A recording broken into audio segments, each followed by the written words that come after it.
جل جلالك يا رحمن يا مبدع خلق الإنسان يا منشئ غيثا وسحابا دلت عن عظم الديان آيات ودلائل عبر جلت عن عيب النقصان جلت عن عيب النقصان هذا البحر عجيب خلقه في صنع جاز الإتقان وترى السفن عليه رواس ملئت أثقالا أطنان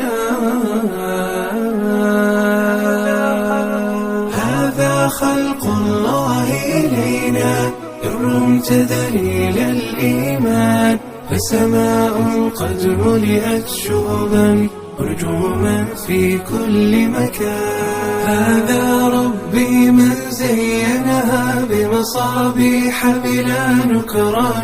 وانظر للأرض وتربتها أشجارا حملت أغصان من أوجدها بعد العدم وسقاها ماء السحبان إنه ربي جل جلاله أنبتها نخل الرمان وانظر للطير إذا يغدو ويروح بطانا شبعان من أطعمه من علمه إنه خالقنا الرحمن إنه خالقنا الرحمن